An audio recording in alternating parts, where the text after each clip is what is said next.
میں صفین میں داخل ہو گیا۔ عزیزوں، صفین سے 2 یا 3 اہم پیغامات اور ربط مصائب۔ ایک بلند آواز میں درود پڑھ دے محمد اور ان کی آل پر صلی علی۔ کیسے جانے صفین میں کہ کون حق پر ہے؟ کل آپ کی خدمت میں عرض کروں گا اہم ترین مسئلہ کہ جس میں لوگوں کو ہر زمانے میں مبتلا کیا گیا ہے، ان کی کم عقلی اور بے وقوفی سے فائدہ اٹھایا جاتا ہے۔ بھئی ہم تو کافروں سے لڑنا چاہتے ہیں، مسلمان سے کیسے لڑیں؟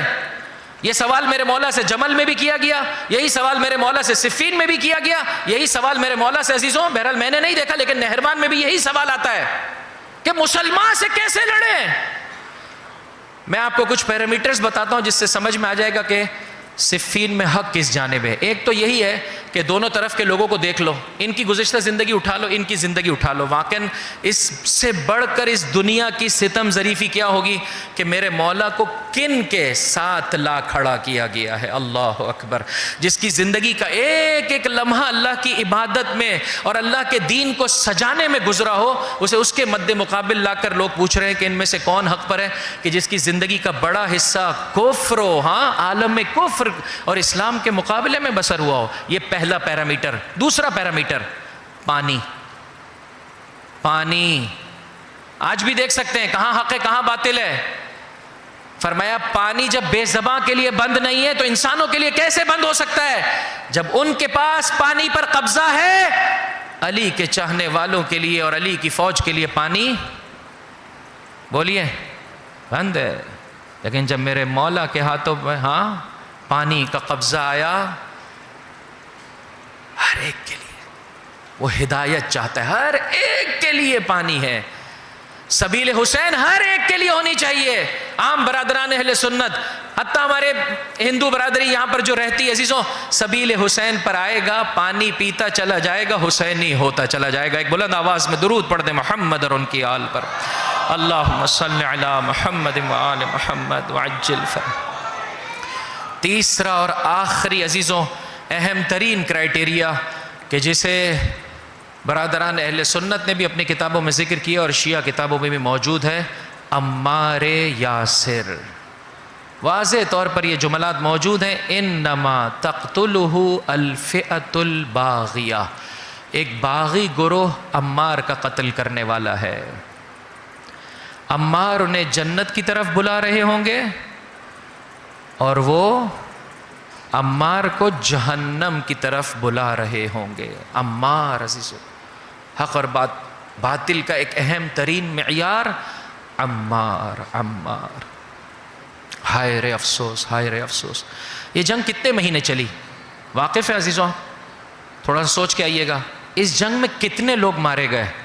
عزیزو بعض تاریخوں نے جو تعداد لکھی ہے انسان کے رونگٹے کھڑے ہو جاتے ہیں۔ 1,00,000 افراد اس جنگ میں مارے گئے۔ جمل میں کتنے مارے گئے تھے؟ 10 to 30,000۔ لیکن صفین میں عزیزوں مہینوں پر مشتمل یہ جنگ ہے عزیزوں۔ بعض نے جو ہے وہ کیا ہے، حتیٰ مختلف جو ہے وہ کیا ہے، اس میں جو ہے وہ مدتوں کو ذکر کیا گیا ہے۔ اس قدر میرے مولا نے سعی کی کہ کسی طرح اساس اور بنیاد کو کہ جس سے مسائل پیدا ہو رہے ہیں، میں نے کل کی تقریر میں آپ کی خدمت میں عرض کیا، حتیٰ جمل اس کے پیچھے جو ہے وہ صفین والے ہیں، نہرواں اس کے پیچھے جو ہے وہ صفین والے ہیں۔ اور یہی وجہ ہے امام درست ہے، امام اس جنگ میں جیت نہیں سکے، ظاہری اعتبار سے کامیاب نہیں ہو سکے، لیکن جب تک میرا مولا 37 ہجری کا یہ واقعہ ہے، 40 ہجری تک مسلسل صفین کو سوچتا رہا، دوبارہ صفین پلٹوں اور امیر شام کے فتنے کو ختم کر دیا۔ مسلسل میرے مولا نے سوچا ہے، مسلسل میرے مولا نے سوچا۔ ہائے رے افسوس، ساتھ نہیں دیا گیا۔ مالک اشتر چند قدموں کے فاصلے پر ہیں۔ علی کا ساتھ نہ دینا یہ حب دنیا کا مرض ہے، اور جس مرض کو کل آپ کی خدمت میں پیش کروں گا جو ہمارے معاشرے میں بھی بہت پایا جاتا ہے۔ اے میرے مولا پر رونے والوں، یہ ظالم کا وہ حربہ ہے جو کثرت سے اس دینی معاشرے میں پایا جاتا ہے کہ جس کے بعد انسان کے قدم رکتے نہیں ہیں، انسان اپنے مولا کے قدموں کو روکنا شروع کر دیتا ہے۔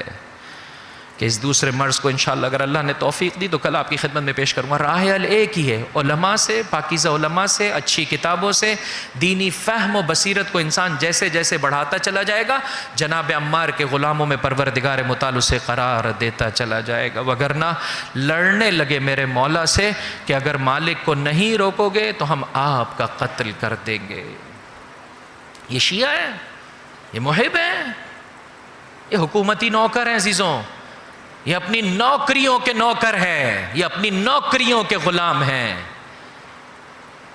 اور ایسا جھوٹا دین، عزیزو توجہ چاہتا ہوں، بس اوقات انسان کے ذہن میں یہ بھی آتا ہے، ایسا جھوٹا دین انہیں سکھا دیا گیا ہے کہ یہ سمجھ رہے ہیں کہ ہم کتنا ثواب کا کام کر رہے ہیں۔ وہ حب دنیا سے ہٹ گیا ہوں عزیزوں میں۔ حب دنیا ایک مسئلہ ہے کہ انسان اپنی نوکری کی خاطر ایسا تو نہیں کرتا ہے، امام کا راستہ چھوڑ کے چلا جاتا ہے۔ یہ کیا کر رہے ہو؟ کیوں امام کا راستہ روک رہے ہو؟